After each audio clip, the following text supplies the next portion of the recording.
Thanks for staying with us. We'll now be joined by marriage counselor, relationship coach, Bishop Dr. Dunbar, as we delve into coping with breast cancer from a couple-based perspective. Bishop Dunbar, how are you? I am well, thank you.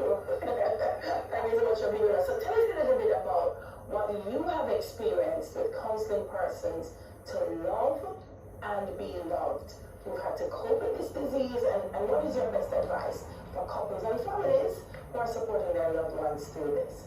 So what I have experienced over the years counseling couples that they have a lot of psychological challenges. The depression, the anxiety like you just heard about, persons pulling away from each other, so there is that space, because persons of course are very fearful, they're frightened, they're uncertain, so there's a lot of uncertainty, and that provokes other feelings, so we have to treat with that, help them to understand the nature of the situation, to be able to give them peace of mind. I listened earlier and I heard the different specialists being spoken about in terms of who they need to contact. I believe a pastor is also good in terms of helping you to have that peace of mind, and a therapist, a counselor, of course, to help you with the mental emotional issues, because there are many.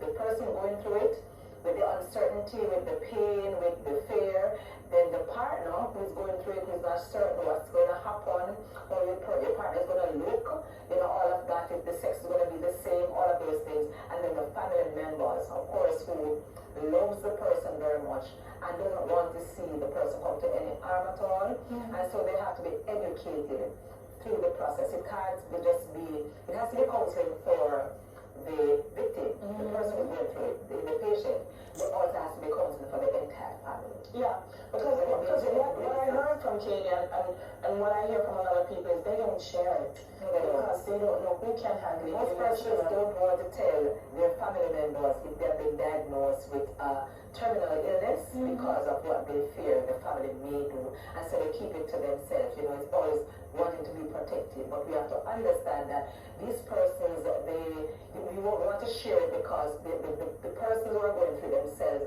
they need empathy, not necessarily sympathy, and so that's critically important for them to understand during this time, and to just be the moral support, to be there for them when they need them, but not to be too forceful. I'm glad you went there, because I wanted to say, so how should a partner deal with their own feelings? Because the uncertainty is a big thing you just mentioned. So I'm going through emotions, but I'm not sharing them. I'm not saying, honey, the love is the same. I'm just a little bit distant because I don't know what to do. You have to be completely honest. You need to be honest about what you're feeling. If it's uncertainty, you need to share that with your partner. A lot of times men think women can't handle some things, so they will tell us in different realms and dynamics of the relationship, they try to keep certain things because they're men and they can handle it. But we are very resilient as women. We are strong. God has given us this inner resilience that helps us to fight through, like you heard just now, the resilience to tunnel through the situation and to still stand. So share your feelings. The dynamic relationship where you're working together as a team, and this is so important to the success, the outcome of the relationship. Don't talk about how you feel. Don't talk about validating love, but talk about it. Right? Share it in your moments when you're talking. Just be honest about the answer. Ask the questions that you want to know, how the person is feeling. If they are in pain, just ask the questions, and the spouse, the person who's going through, the woman, can also ask the questions. I remember when I was going through COVID and I asked my husband the question, are you afraid? And he said yes. Like, I was shocked for a few moments, but then I bounced back and I realized it was really afraid. So sometimes, and men don't handle sickness very well. So ask them how they're feeling and share your own feelings so that we both can have an understanding of where we are in the journey, because it's a journey that you're taking together. You understand? And we need to be supportive of each other, but I cannot know unless you tell me, sort of. So it's important to have open communication. It's the lines open. It's such a challenge for women. You're talking about the emotional challenges.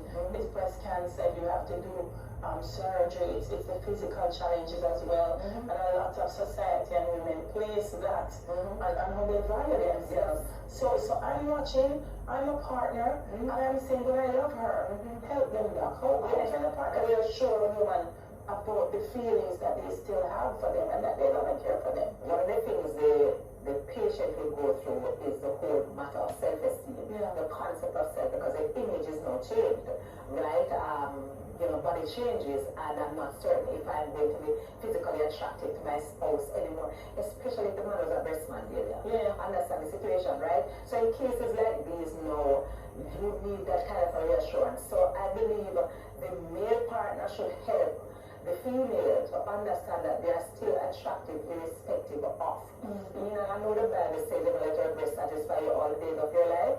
Continue to allow whatever she has left to satisfy you for the rest of your life, but it's more than that. So affirm her, compliment her on the other areas. She has inner strength, she has characteristics, she has other things that you can look to, and she was your partner before.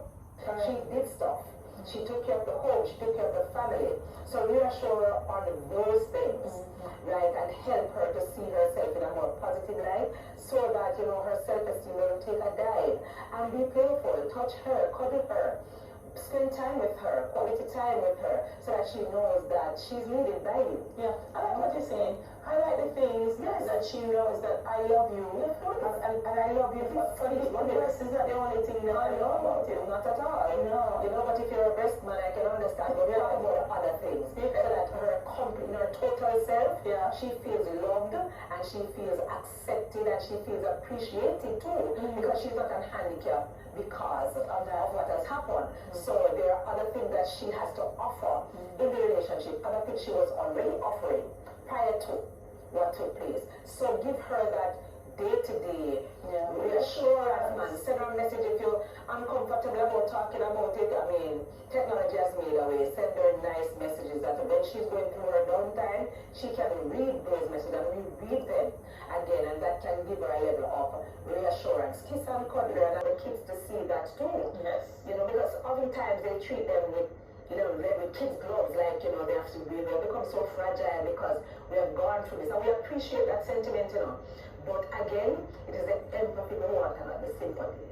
So help us to know that we in ourselves are strong and resilient, and there's life after all of this. I think, what's her name, Katie, said something that was very, very special about this is just one time, but life goes on and live further after that, and it's important for that to be, embrace life. It is very important. Right. All right.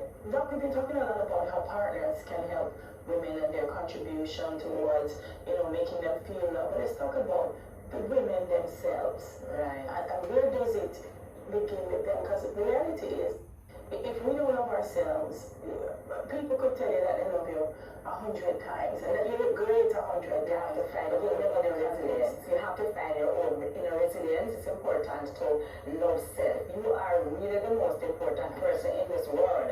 The Bible says, love your neighbor as yourself. And that's the operative word.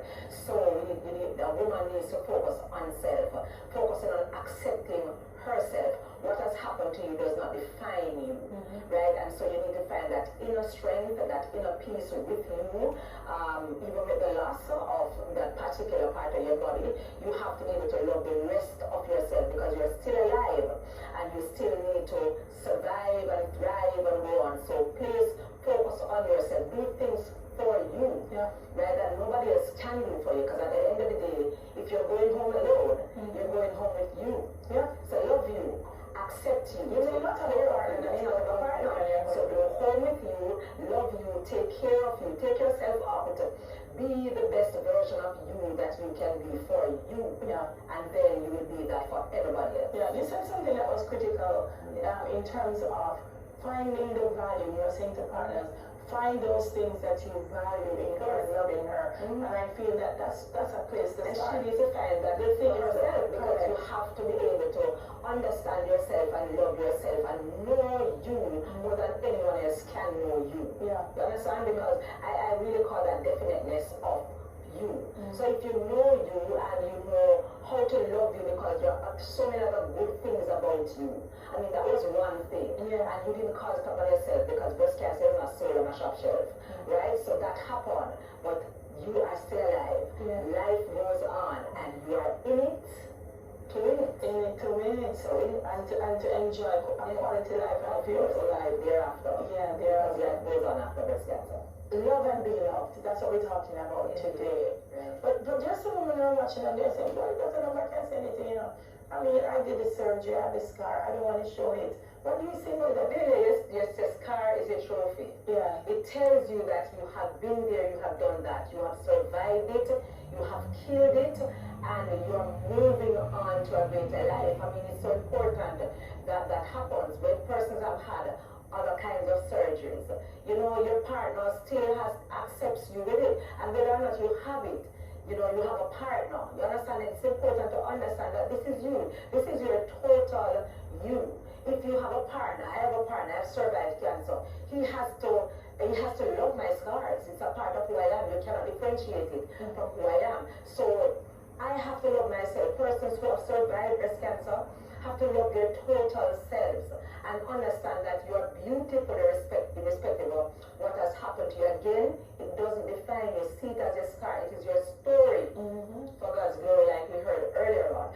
So embrace yourself. Embrace the fact that you have been able to weather this storm. Many persons were not as resilient as you are and were able to go through it. So, you know, celebrate yourself. I mean, it's not vain to do that. Celebrate the fact that you survived this and you went through this. You were tenacious.